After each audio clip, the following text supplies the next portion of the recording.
Hello friends, welcome to my channel. Today we will be discussing Elizabethan Theater. First we would go into the history of Elizabethan Theater. Initially few professional theaters were found at the beginning of the Elizabethan period.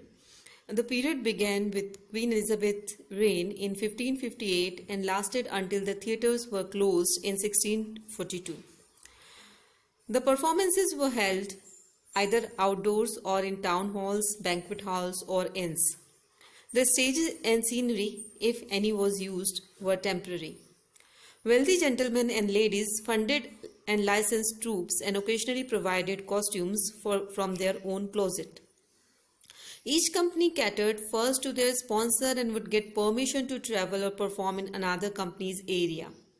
Until theatres were built at turn of the 17th century, the performances of the plays was for a wealthy household and their guests. That simply means that the performances were not held for the common man. The evolution of Elizabethan theatre. The first theatres that were found in Elizabethan age was in inn-yards. The strolling players performed in different places and earning money. The inn holders offered shelter to these strolling players and they used to perform in their inns. Temporary stages were erected by the actors there. The capacity of inn yards was 500 people and the inn yards were considered as the first form of commercial Elizabethan theatre. The inn-yard theatres have seen the peak from 1576 to 1594. Some royal regulations were found in Elizabethan age for the theatres. Because the acting troops were privately funded and permitted to travel, there was a very little control over the material they presented. That simply means that there was no censorship on the material they were performing.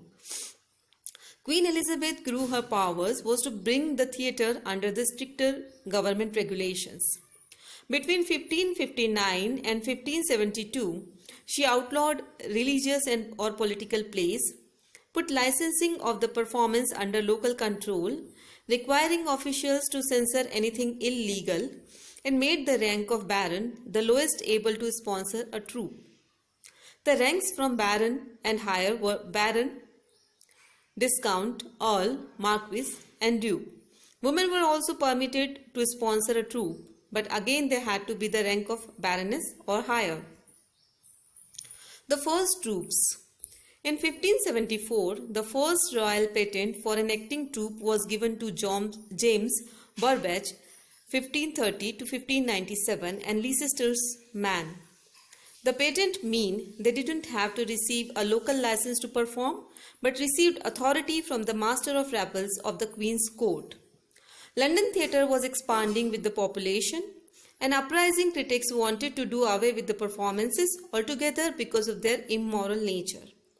To appease this, in 1581, the Master of Revels was granted the sole authority to license any performances and by 1598, any playhouses as well.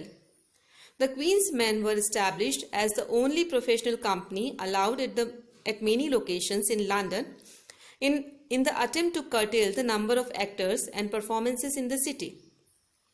To keep the quality of players and performances, however, in 1594, the Lord Chamberlain and Lord Admiral each established their own troops to play in the London suburb.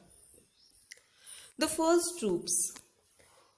All three of these troops consisted of actors recruited from their company, making them the highest quality group possible. Edward Allen was the lead actor of Admiral's Men and the Burbage family, and William Shakespeare were the best known actors from the Chamberlain's Men.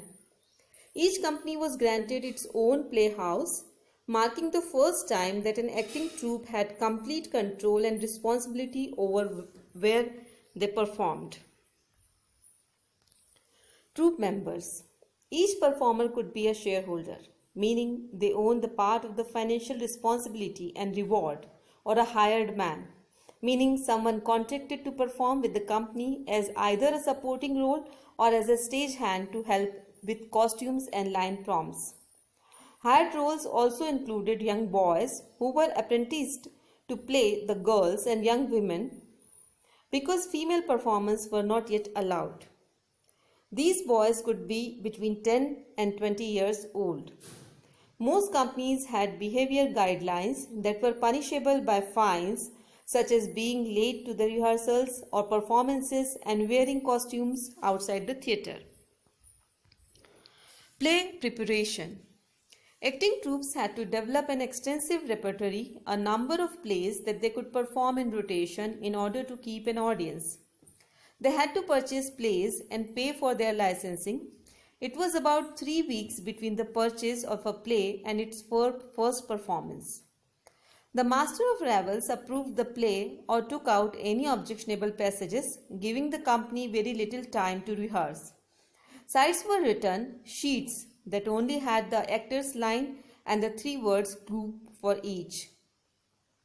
In order to know when to be on stage, there was also a list of scenes with the actors in each and a list of necessary props and costumes.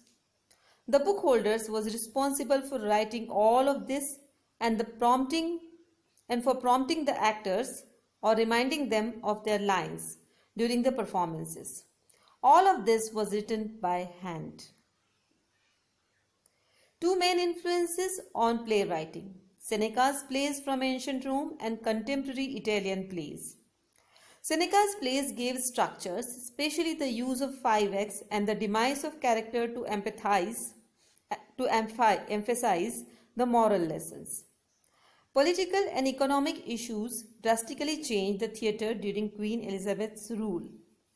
Originally, plays were still based on Greek myths and plays or on stock characters, but after Elizabeth's victory over the Spanish Armada, many writers felt compelled to use England's history as subject matter.